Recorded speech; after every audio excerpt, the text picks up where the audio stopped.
तानसेन सुना होगा तुमने, अकबर का कवि। उनके गुरु थे हरिदास।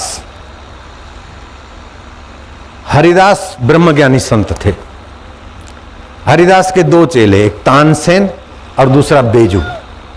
बेजू ने भी ऐसी साधना की कि तानसेन की बराबरी का था, लेकिन तानसेन को अकबर की छाया मिली और बेजू को एकांत में साधना मिली। साधना में कई कवि आए, तैयार हुए, उसमें एकदम प्यारा लड़का मिल गया, गोपाल नायक। उसको बेजू बावरा ने हृदय उलट के विद्या सिखा दी।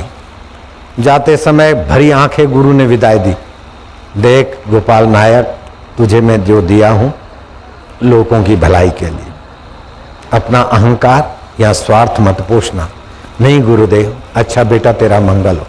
बेटा गया, कश्मीर का राजकवि हो गया।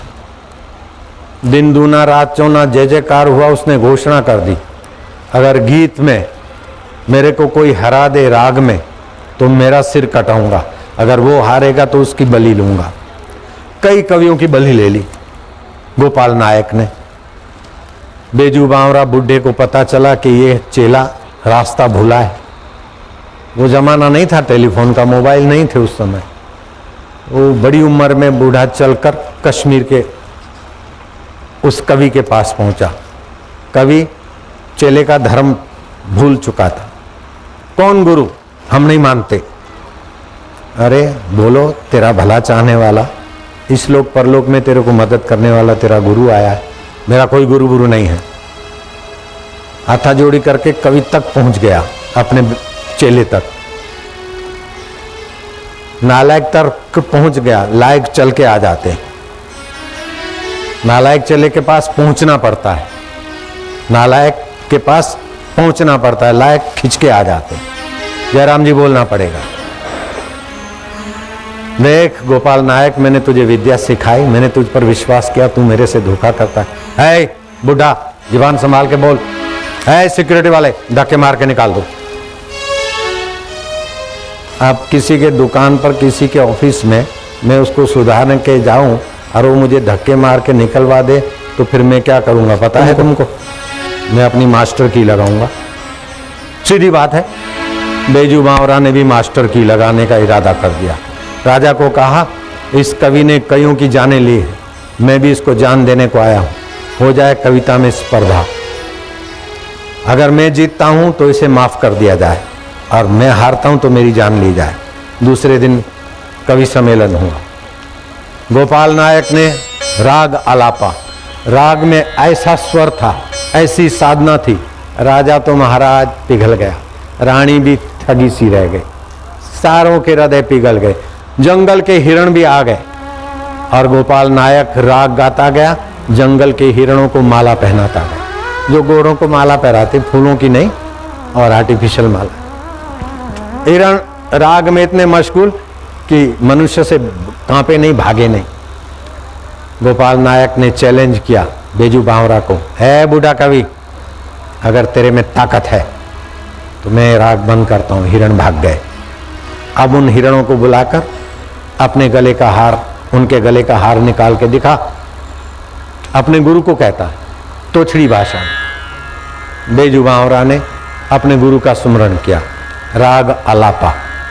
और महाराज राजा तो पहले अपने राजकवि से इंप्रेस थे, उससे कई गुना ज्यादा उस कवि के राग में शांति मिलने लगी, माधुर्य मिलने लगा। और हिरण भी आ गए। हिरण के गलों का हार निकाल के उसके मुंह पे फेंक दिया। फिर राग भीम पलासी आलापा। भीम पलासी राग, हर राग का महत्व है। जैसे राग भोपाली से आंतों की शक्ति बढ़ती है, राग साहानी से नपुंसकता दूर होती है, राग वसंती आदि से। भीम पलासी राग ऐसा आलाप, और एक टक पत्थर को देखा, वो पत्थर पिघल गया। बेजू बावरा ने अपना तान तंबूरा फेंका, राग बंद किया, हिरण चले गए वापस। तंबूरा पत्थर में जाम हो गया। बोले, ए गद्दार शिष्य, धोखेबाज, अगर है तेरे पास विद्या और गुरु का आशीर्वाद, इसको पिघला के तान तंबूरा निकाल के दिखा। तूने जो चैलेंज फेंका था, मैंने हिरण बुलाकर गले की माला निकलवाई, अब तू कर। खूब जोर मारा, गुरु को कृपा का फ्यूज तो हट गया था, थक गया। राजा ने आंख लाल की, हे जल्लादो, क्या देख रहे हो? जिस नालायक ने सैकड़ों लोगों को सताया, जिस नालायक ने कई कवियों की जाने ली, कवि पत्नियों को विधवा किया, उनका सिरोच्छेद कर दिया। बेजुबान बोलता, नहीं राजन, नहीं, ऐसा ना करो, अगर सिरोच्छेद करना है तो मेरा कराइए। मैंने कुपात्र पर विश्वास रखा, धोखेबाज पर मैंने विश्वास रखा, मेरी गलती। कविराज, आपकी कविता पत्थर को पिघला सकती है, लेकिन इस न्याय हृदय पर कोई असर नहीं होगी। क्या देखते हो? धड़ाक से सिर कटा। शीतलज नदी, वहां पर अग्नि संस्कार हुए। डाल दो उस गुरुद्रोही की हड्डियां नदी में, फेंक दो, काहे को गंगा में जाएगी। राजा तो अपना मशगूल हो गए। गोपाल कवि की पत्नी ने हाथा जोड़ी की कि गुरु तो गुरु होते हैं, मेरे पति की दुर्गति न हो। आप कविता के बल से, राग के बल से शीतलज नदी से हड्डियां निकलवा दी। राग मल्हार राग बनाया और उसकी बेटी मीरा मल्हार राग चालू कर।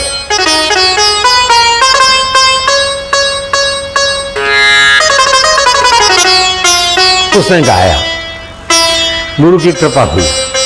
शीतलज नदी में जो हड्डियां बह गई थी किनारे लगी, कलश में लाकर गंगा जी में डाल दी।